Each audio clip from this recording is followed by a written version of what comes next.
Hi, this is Phil Spencer, and you're listening to the Inner Circle Podcast, for the fans, by the fans.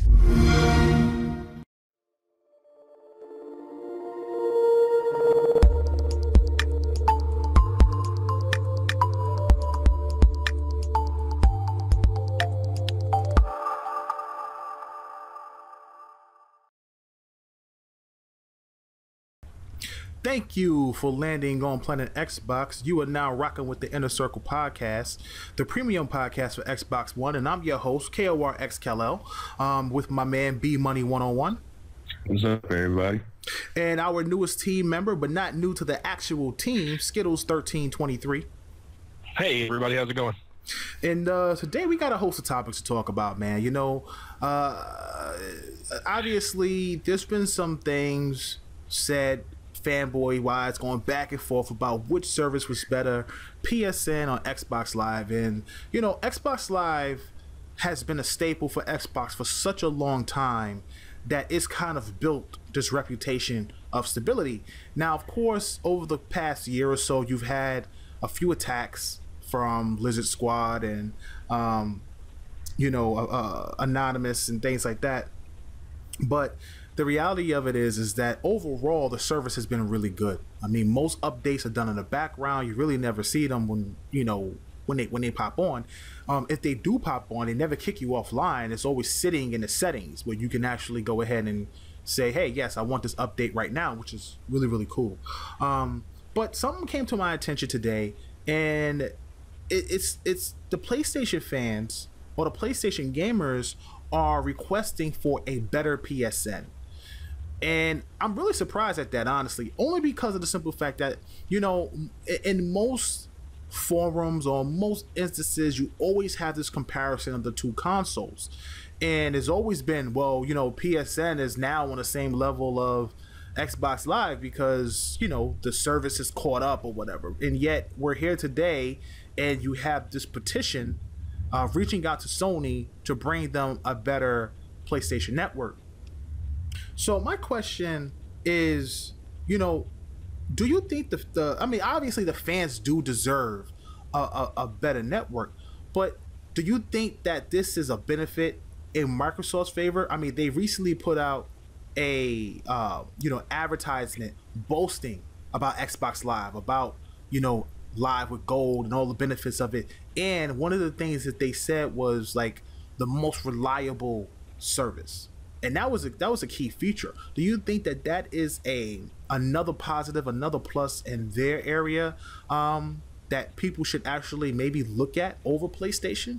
Let's start with you, B. I would say that you know, both services offer you something different. As far as the service goes, I would say that Xbox Live definitely has a better network structure. So gamers get a chance to actually stay online while they're playing. PSN is often down for maintenance and things like that. And, you know, it's not the best service for online gaming. I think it's smart for Microsoft to promote, you know, that they have a reliable service, especially with, you know, digital gaming becoming so big and everyone, you know, going to the digital side and downloading games and playing online and things like that. And I think it's also great for fans of the PlayStation brand and gamers who play on PlayStation to speak up about the service that they pay for. Mm-hmm. PlayStation Plus is no longer a free service. Right. You know, you have to pay if you want to play online. So, you know, if you're going to go over there, you might as well speak up. You're paying for the service. You should get what you deserve. Right. Skittles? I think that with PlayStation having the PlayStation Plus service and now being something that you have to pay for, they're still kind of in the water learning exactly how to swim. Since the launch of, you know, the PlayStation, when they finally went online, there was never a fee that you had to pay. It was just free. You could get on there and do it. And now they're charging you for it because they realize their infrastructure really isn't there. With Xbox has charged you for Xbox Live since day one, and they've figured out how to have their infrastructure very sound and very impenetrable. They have been hacked before, but Xbox has not stayed down for months on end. At the most, it's been a couple of days. So I think that with Microsoft, they have a really good idea of how to work this system and how to work it in their favor, because they've been doing it for so long. They've been doing it since the launch of the original Xbox, or a year into the original Xbox. So they have a good idea of how to do it. PlayStation's still trying to catch up to that. And I think that this works really well in Microsoft's favor. But now as soon as PlayStation kind of starts to get an idea of what it takes to make their infrastructure sound, I think that they will kind of start to evolve. And at the end of the day, we're all gamers, and we all deserve to have the same safety and features that, other gamers on other platformers do. And it's really unfortunate for the PlayStation side of it. But if the PlayStation fans feel unsecure or unsafe on the PlayStation market or on the PlayStation network, Microsoft doesn't have that many problems. So they could win a lot of people just based on that fact alone. The crazy thing about Xbox is that Microsoft is a software company. They started out with an operating system. They were one of the first companies that were into the web, into the search engine business, into the infrastructure of being online. So when the original Xbox came out and they had that built-in Ethernet adapter, not even an adapter, but the built-in Ethernet out in the back of the Xbox, stepping into the space after kind of replacing the Dreamcast, bringing Xbox Live to the table was different. It literally was a thing that killed couch co-op. And that's the reality of it. It really did kill couch co-op to a certain extent. And you look at what Microsoft has done over 3 generations. That's 3 generations of learning what's wrong, what's right, how to get things done, how to get things right, and how to perfect it in a way where it benefits them so much that when people think of Xbox Live or they think of Xbox, they think of it being a reliable network. And if you're not gaming on the Xbox platform, the only thing you can say is no, it's similar, or no, it's the same. But the reality of it is that it never has been. It never was. Even when PSN was free and it was on the PlayStation 3 and you had Xbox Live on 360, Live was always the more reliable network. And now this time around, it just seems the way that they built the Xbox One and the way that they built Xbox Live, with getting all these consistent updates, these things are coming through pretty quickly.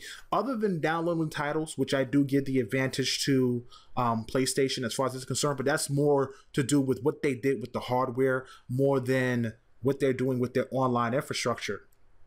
Microsoft has been real reliable. Now, obviously, as gamers, I wish nothing but the best for Sony. But I think of, okay, you have fans petitioning for a better online service, right?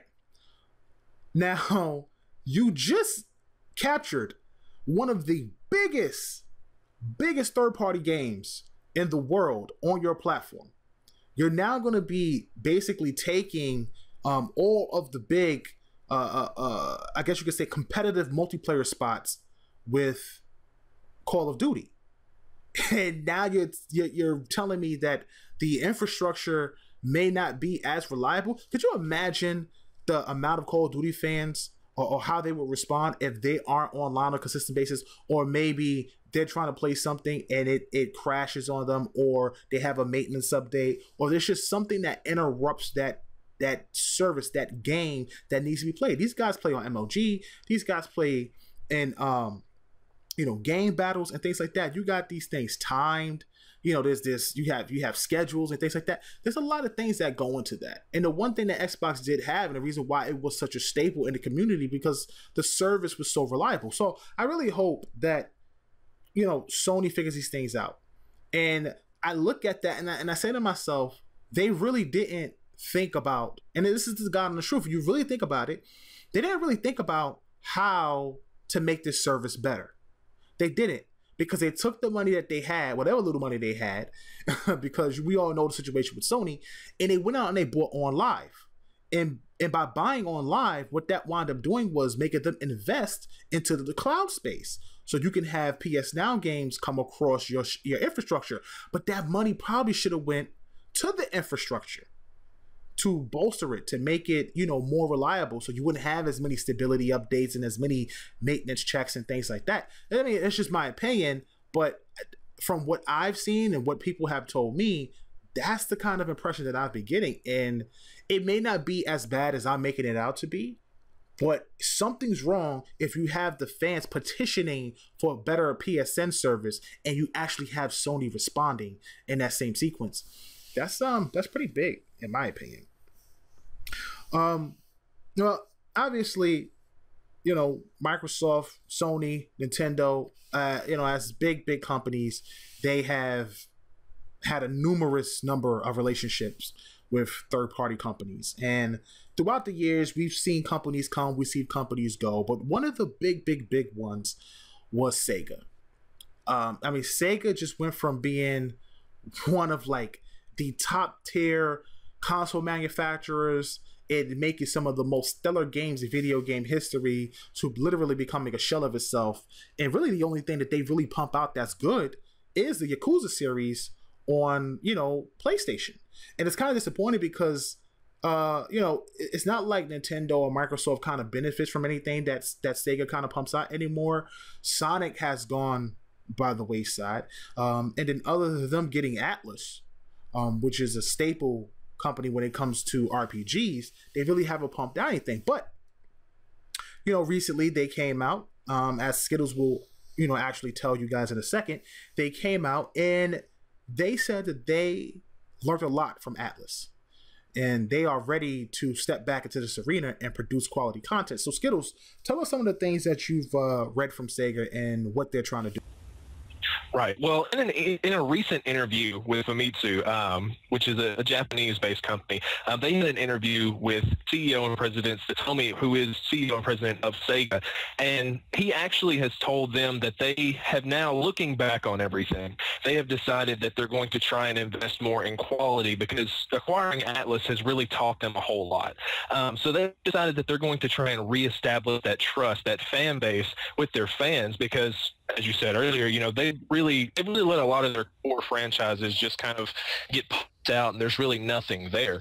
Now, my question to you guys is because we've seen game after game of Sonic being turned out, and it was such a good game in the 90s, and now it's just, you know, you see a Sonic game come out, and you already start laughing before you even see what it is because it's another bad Sonic game.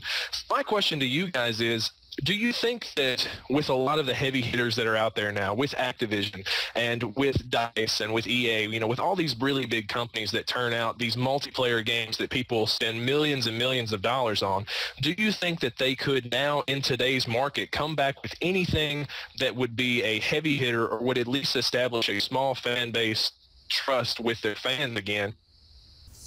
Okay, so when I think of Sega, I automatically kind of think of Nintendo and kind of how they fall into the wayside, and they kind of just do their own thing.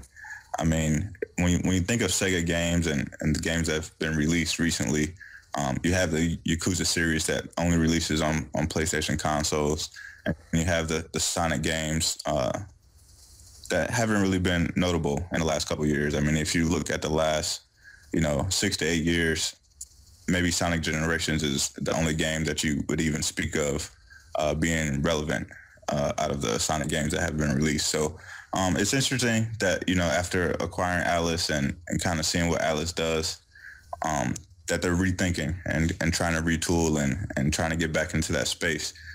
Because like you mentioned, I mean, there's a lot of heavy hitters out there, Activision, Ubisoft, EA, to try to get back into that space and become relevant again is going to be hard. It's going to be a tough task. So I'm excited to see what they do. I was always a fan of Sega. Genesis was my platform of choice as a kid. So, it'll be exciting to see what they do. I think that Sega has so many franchises, it wouldn't be hard for them to make a run or make a comeback. I think the problem with Sega is that it's similar to the problem with Nintendo, is that they rely too much on franchises that they already had and didn't really go out and explore any new IPs. I also think that in some of their older franchises that they ignored some for far too long. You have games like Phantasy Star, Shining Force, You've had obviously Altered Beast. They try to bring some of these titles back, but I just think they weren't done correctly because the talent that they had just wasn't good enough. There's so many games that they can easily hit the nostalgia factor on. Shenmue should have been one of them. Like it's no reason why Shenmue should be gone from Sega whatsoever, But for whatever reason, they had to let that go. And they keep pumping out the Yakuza series, and they do well with that. And you have Atlas that constantly pumps out RPGs, but that's because Atlas has it's a great quality studio. I think Sega has the opportunity, if they really desire it, to really make a strong comeback and really put themselves back on the map. They really can. I mean, I love Dreamcast. I mean, you had Grandia 2 was on there, which I thought was an excellent game. You also had the Power Stone series, which was a great fighting game. You had other titles like I forget the name. Skies of Arcadia was another great RPG they had. These guys are really good at adventure RPGs, platformer type titles. You look at what they put out on the Sega Saturn. You look at games like Virtua Fighter. That's another title that you don't really see from them anymore. The quality of that has gone down. There's just so many franchises that they can easily make this megaton comeback if they put forth the effort. I just think that these titles need to be rebooted. And that's what has to happen. Also on the other side of that, he said that, they're seriously considering quality over, turning on quality and relying on their name that they made for themselves. He said he really hasn't given a time frame for the time being. They don't really have anything right now that they want to say, but they said that they might announce something at the Tokyo Game Show. Is there anything, that you guys think that they might be in the works for right now, just with kind of how the market's been over the past couple of years? Do you think that they have something that they might bring back that is more definite than other titles in their franchise? They should definitely bring over Phantasy Star Online. I was going to say the same thing. Phantasy Star Online. Yeah. Perfect game. Yeah. I think we're all on the same page on that one. I was going to say the same thing. Yeah. Phantasy Star Online, they should definitely bring that back, and they should definitely recreate Golden Axe in a real way, not an arcade type, like a real third-person action adventure game, co-op with 3 characters, in the form of maybe Skyrim, or maybe in the form of something where you have this open world environment and you have all the lore and all of, well, not really lore, but you create lore in the Golden Axe universe. I think they have an opportunity there to really attack that. And you bring Phantasy Star over because everything is online. You look at what we have: Neverwinter, you have Elite Dangerous, you have Happy Wars, you have ESO. These online titles, Smite. You have these online titles coming to both the PlayStation and the Xbox platform. Phantasy Star would be the perfect title to bring over to really get the fans back in favor with Sega, in my opinion. So obviously one of the big things happening in gaming is VR and AR, and I've gone on record plenty of times and said that, in my opinion, AR is the way to go because you have that immersive feeling of, seeing things in your environment that aren't really there. Well, looks like I put my foot in my mouth and spoke a little bit too soon, because now I've been reading that it's actually a little bit not what it's cracked up to be. And that's because HoloLens has a poor field of vision, meaning that you may be looking at an object and it could actually get cut off from the glasses, like cut in half, and you can actually see that. So it's kind of awkward. However, I think that fans are blowing it out of proportion a little bit. Whereas VR, you put the headset on, no matter where you look, no matter where you turn, you see everything. If you look down, you won't see it if it's out of the field of view of the glasses. But I think that, think about it. That's what it's supposed to be. There's supposed to be an object in the room, and it's supposed to stay in that space. However, the glasses only go so far over your face. Do you think the fans are blowing this out of proportion a little bit too early? Or do you think that the I guess you could say the stereotype of it being a gimmick because it is, what fans, well, shall I say, what some of the people who was interested in HoloLens is saying is that it's Kinect all over again. They're showing us one thing, but the reality of it is that it's something different. Do you think they're blown out of proportion, especially with it being so far off? Let's start with you, Brandon.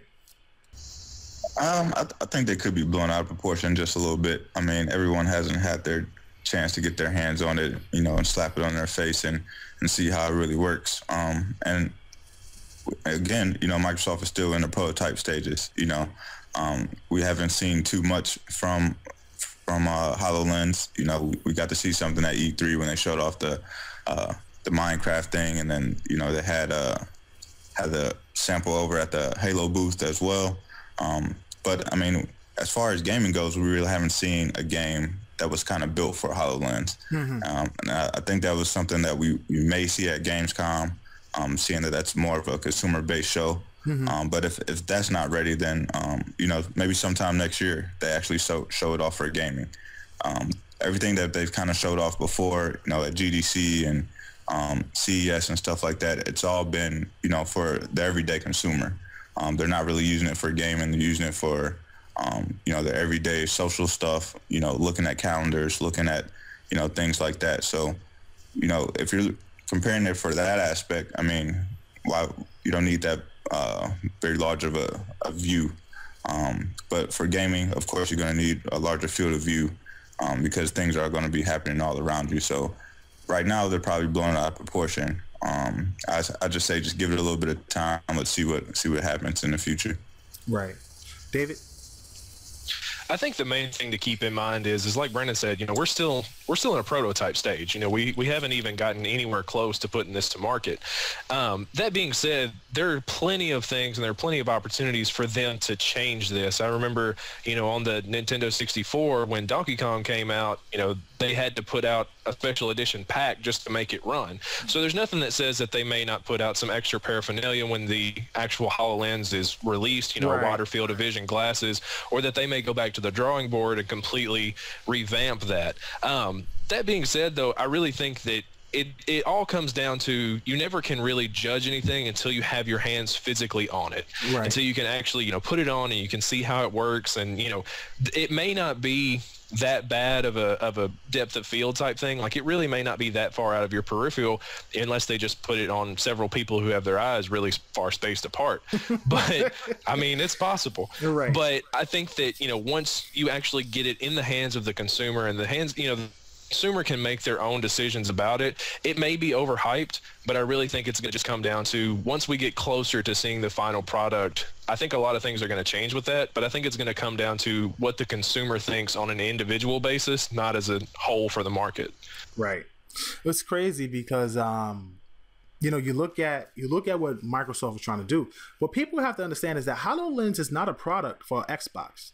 And I think that's the biggest thing is like the fanboys are ready to pounce on this product to fail. But the reality of it is that this is not really built for the Xbox. It's its own device. It's really designed for other things to work with Windows 10 in a PC space. You can look at human, the body parts and x-rays and, hearts, and you can design vehicles, you can design games. Like, there's just certain things, other things that may be more important or maybe a little bit more beneficial in that space where HoloLens really makes a lot of sense.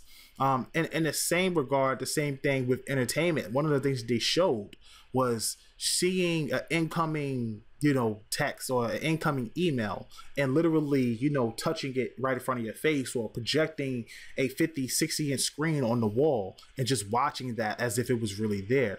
I think that's the thing that people aren't grasping, is that that's really what they're trying to get at. The only they've ever shown was Minecraft. And Minecraft's such a unique game. Like, it integrates so well with something like that. And that's really all they've shown. When they had the Halo presentation there was no gameplay. It was you walked in and you got presented with a mission, via a, hologram that was standing right there in front of you. And that was it. Right. But Minecraft being what it is, it's so unique. And fits so well with that, but not every game is going to. And that's not even saying that any other game might fit in that same aspect in that virtual 3D space as well as Minecraft does. Right. I think Minecraft works because they make it small. And it's more about creativity more than anything.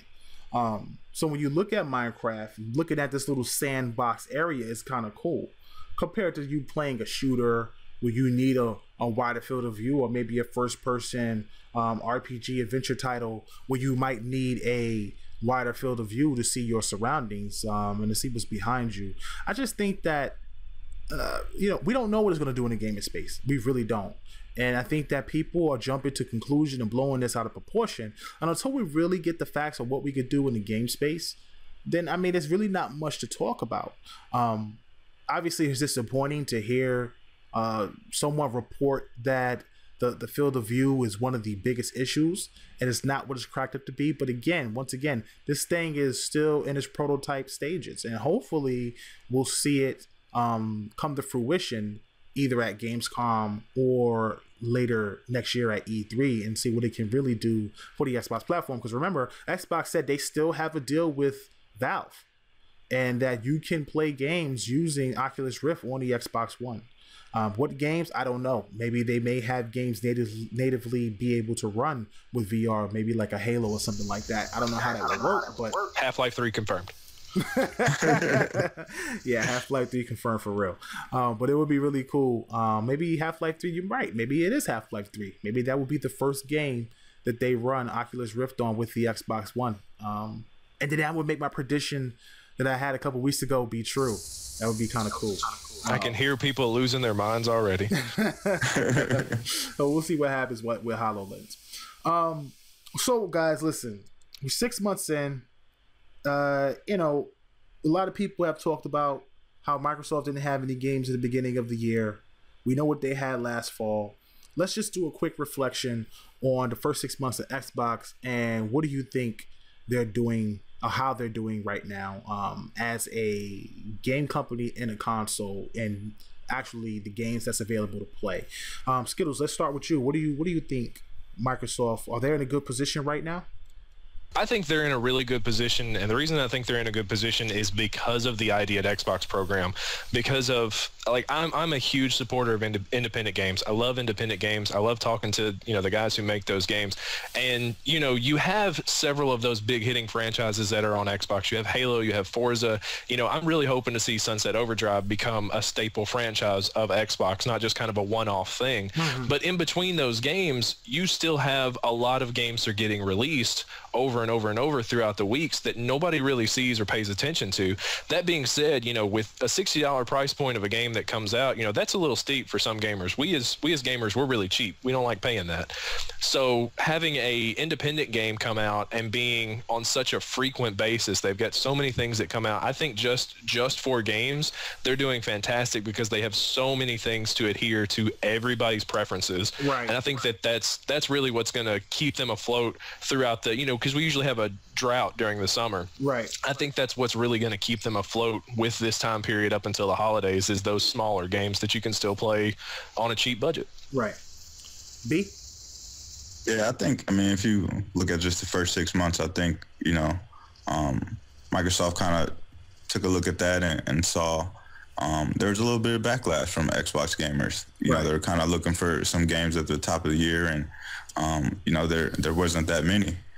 So if you look at kind of what they're doing and how they dedicated E3 to 2015, and they spoke about Gamescom being about 2016, and we know that, Quantum Break and games like that are coming out in the spring, they recognize, what they need to do for the future. So, and like Skittles mentioned, the Idea Xbox program is something that so many gamers, I don't think, pay attention to. If you look at just some of the games that have come out recently, and then we've got King's Quest is coming out, I believe next week or the week after. Mm-hmm. That's definitely one of the bigger Idea Xbox games, and it's going to be part of the Summer Spotlight thing that they're going to be kicking off here pretty soon. So, there's definitely games coming, and it's very exciting. I'm glad that they kind of recognize, a little mishap that they had for this past year, and they're fixing that for next year. Yeah. I think the first 6 months were, in my opinion, I had a lot of fun. The one thing that people tend to gloss over is the simple fact that Microsoft have brought some PC titles to the Xbox One. And some of them, or one of them, shall I say, was time exclusive, which was Neverwinter. When that game released, I couldn't get off that game.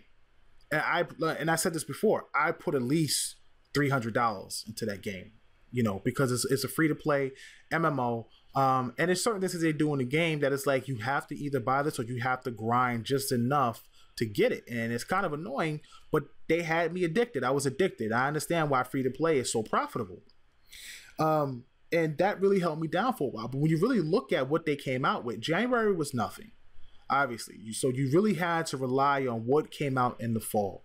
So I'm still playing games like Sunset, Destiny, Forza, which I'm sure most people were as well because it was the holiday season, right? And you go into February, you may still be messing with those games, but they had a few indie titles come out. Then you hit March and boom, March comes out, you get I believe Ori and the Blind Forest comes out, which to me was a great title. One of the highest rated games and one of the highest rated console exclusives on the Xbox One.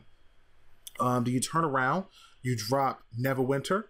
You also have Scream Bride, which if you're into those type of titles, Scream Bride, I couldn't get into Scream Bride, but if you're into the building type game where you can build your own roller coaster or little things like that, I know it was missing some stuff. It wasn't really a full-fledged game like people wanted it to be, like a, roller coaster tycoon or a park tycoon, but it's a step. You never know what the next title coming from Frontier may be. Maybe they take that next step and take Scream Bride into the roller coaster tycoon segment or the park segment of it. But, you had that title. You had a host of other smaller games that came out. You had some really good games with gold games that released, even though they were indies. You still had a few of them, and Skittles played a few.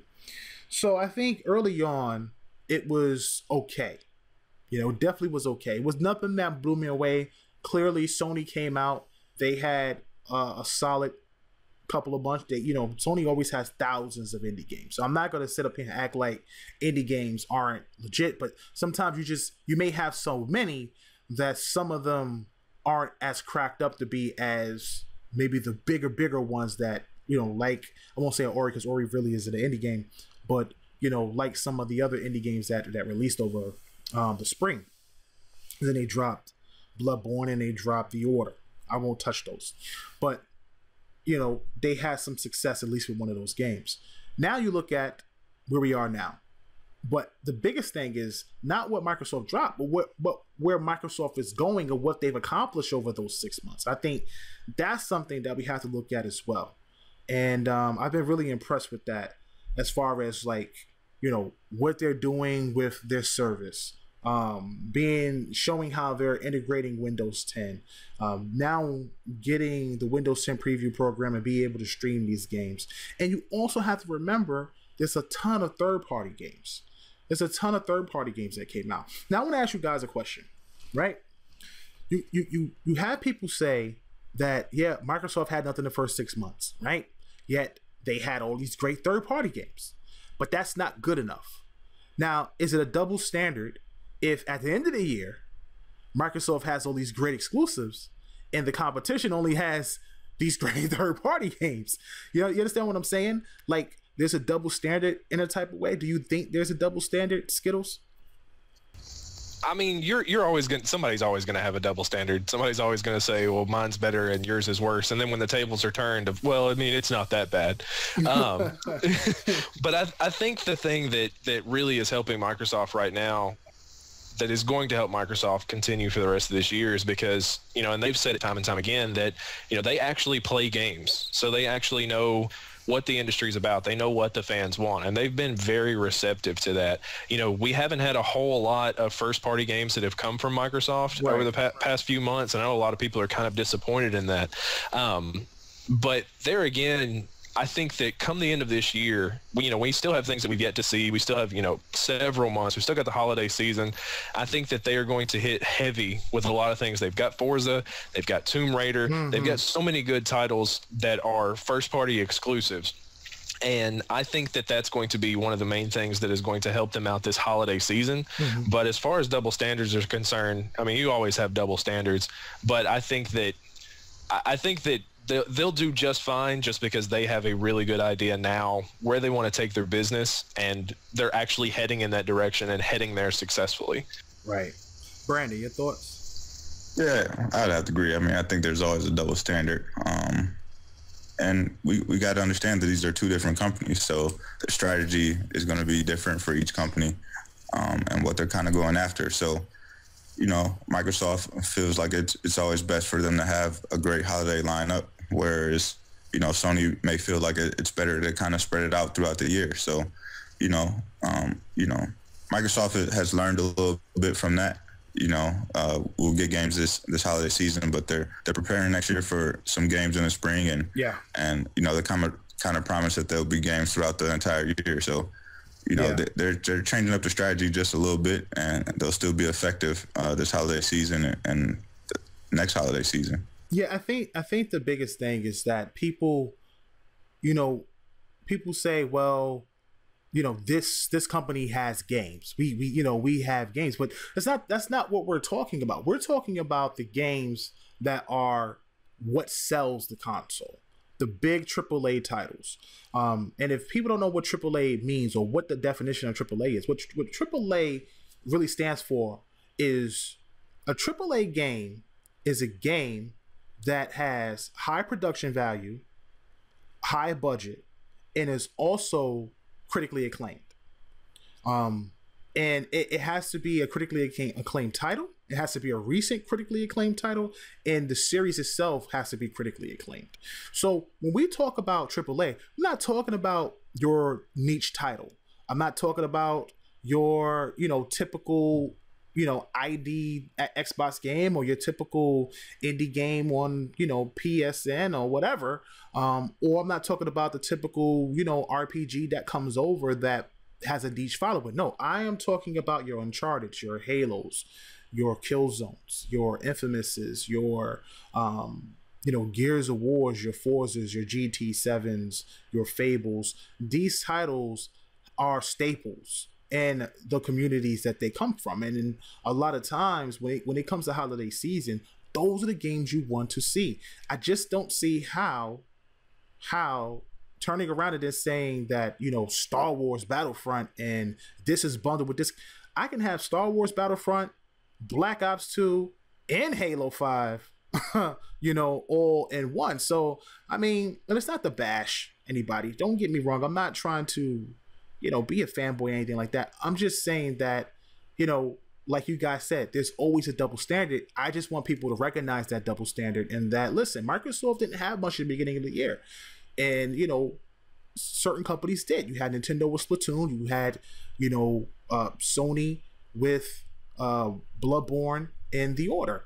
At the end of the year, that is not really large, major titles that's going to make headway coming from the other two companies. But then you look at Microsoft and they got Rare Replay. That's not a AAA title, but it's a really cool nostalgic title for the fans who are really into those old 64 titles, SNES, NES, and 360 titles. That's so dope. 30 games, $30. You got Gears Remaster, the original Gears with the PC maps, the missing PC things on there. And of course you got Forza 6, you have Halo, you have Fable, and you have Tomb Raider, and of course a few big indie games that's supposed to be releasing it later in the year as well. So I think Microsoft has a great lineup. You think about what they're doing third party wise, so all the games that's coming out on the opposite platforms will be on the Xbox as well. I just see that lineup is just an incredible lineup. It's a great lineup for the year, and next year it's just going to be even better. So I think they do good. I think the first 6 months I would give them a C. But I think the next 6 months, I have to give them an A. I really do. If I had to give them a grade, I would definitely say it's a C, because I relied heavily on third parties to keep me going in some indie titles. And I mean, that's just the reality of it. So this morning, the guys over at 343 released a video documentary called The Hero Reborn. And what they focused on was the story of, I won't say story, but the chemistry of Locke and Team Osiris and Master Chief and Blue Team. And, you know, if you haven't seen this video, it is crazy. It's just crazy. It just really shows you how they are really making Halo their own. I think 343 already did a wonderful job graphically with the game, and they recognized their shortcomings in the documentary with Halo 4, but they were also proud that they were able to get that game completed and that it still sold, what, I think 8-9 million copies. You know, that's still an insane amount of games. So now you're showing us Halo 5, and I mean, you got to see this. I mean, Locke is bursting everywhere, jumping in the air, thrusting to the ground, running through walls. I've never run through a wall in Halo, ever. So seeing that was just like, holy smokes. And it's like alternating paths of play, and you can send your team one area while you flank the other. Like, this game is going to be crazy. It's going to be incredible. What do you guys think of 343 changing Halo? Like, they're not just changing Halo like, okay, you know, we got a few extra things, but they are literally changing Halo and really making it their own. Do you think that it will benefit them in the end, or do you think that it's just a disaster, you know, a disaster in the works? David, let's start with you. I think that 343, and I'm going to say this, and I know a lot of people are going to get upset, I think that 343 has done a phenomenal job on taking a franchise that has been established and expanding upon it, so much so that it has now become something of their own. Bungie did a really good job with Halo when it was first released on the original Xbox. Halo 2 was an absolutely critical success, and that's the one thing that really sold Xbox and Xbox Live to the consumer. And then you had Halo 3 was, you know, the standalone title that you had to have if you had a 360. And those were great games. And I loved Halo Reach. Halo Reach was probably one of my favorite games that Bungie put out for the Halo series. I know a lot of people are going to disagree with me on that. But I think that 343 just is kind of starting up as almost a tribute company to be, you know, they did the Halo Anniversary, and it was just kind of like a side project that Bungie, you know, it was just kind of like, you do your thing, we'll help out a little bit. Right. And then when they kind of stepped down and let 343 take the mantle, 343 took that and ran. And I think they have done such a phenomenal job with expanding on that universe. There's so much lore just then, you know, other than the video games. There's books, there's, you know, there's the live action series that they've done. They just announced this morning that they're doing another one for the Fall of Reach. That's exclusive to the Halo channel, which is now on mobile platforms. So they've got a hand in pretty much every market.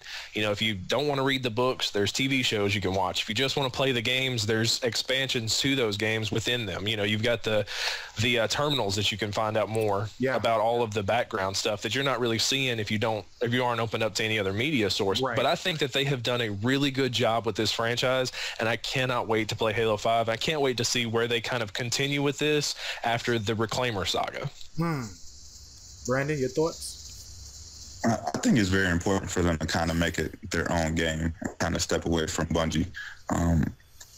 When we speak about Halo 4 and it, you know, being one of the Halo games that didn't sell as successfully as, you know, the Halo 2 and Halo 3 and things like that, you can kind of tell that, you know, the hardcore guys were a little upset with that. And I think it's good for 343 to kind of make their own name and build their own fan base once again. I mean, you have fans who are going to be loyal to Bungie and probably, you know, went over to Destiny, you know, once they created that game, and maybe they've forgotten about Halo. So I think it's important for them to kind of build a new game within the Halo name, but make it their own. Like I've mentioned before on the show, I'm not the biggest Halo guy. I haven't even finished, Halo 4's campaign or anything like that. Right. But after playing that Halo 5 beta, I was so interested in a game that I've actually been checking up on this game. I've been, watching the docs. I've been, reading every article that people put out about the game because it actually has me interested in the game. What they've done from Halo 4 to Halo 5 is it's a drastic change. And then the announcement of Warzone, that has me intrigued. I mean, that many players on the battlefield, and the ability to have, you're going to be playing against, the opposing team as well as AI defenders. So, I mean, there's so much that they're doing to the campaign and multiplayer that they're making it their own, and I think that's the smartest thing to do. Right. I think that I like the direction Halo's going. I've said this a few times before. The thing that got me to buy an Xbox, the thing that got me interested in the Xbox, honestly, because I was such a PS2 fanboy. I'm just going to keep it 100. I was such a PS2 fanboy, and I literally did not like the original Xbox whatsoever. I hated the size of the controller, I hated the size of the box, and I hated the fact that it was green. But when I played Halo, Halo got me. Knights of the Old Republic got me, Jade Empire got me, and that's why I bought the platform. And I never looked back. I never looked back. And Halo has come a long, long way. I got into a conversation with a listener and commenter named Quasi. Shout out to Quasi. I know I don't want to say he's a fanboy or anything like that, but he likes to start messes in the comment section. But, one of the things he said was, like, what new IPs is Microsoft bringing to the table? And my thing is that they have plenty of new IPs, but you have to look at what they're bringing to the table right now. And Halo 5 in itself is almost a new IP. The franchise isn't. But if you look at the design of the game, you look at what they're bringing to the game, what they're introducing, this new multiplayer. I just recently found out that they will have Big Team Battle, but they're going to talk about it at a later date. There's just so many things that they're bringing to this game that I am so impressed and I am so ready to go. And what's really cool is exactly what Skittles said. Where do they go after the Reclaimer saga? Because this is where we're going. The one thing they didn't answer, at the end of Halo 3, you were able to stop the Covenant from opening the rings and literally bringing upon the end of all living beings of civilization in the universe. But you still have the Flood. They still exist. How do you stop the Flood? There are still things that are that just aren't answered. You look at the lore of how all these alien species came together. You talk about Chief when he was a kid and about how he got kidnapped and how he was raised and augmented in his team and how he thought his team was dead for all this time and now they've reunited. You look at the lore of the Forerunners and the Prometheans and the war and how this all started. Like, it's such a deep, deep franchise. And I know a lot of times you don't get that in the story. It's just like some guy's fighting aliens and he's trying to stop this invasion, yada, yada, yada.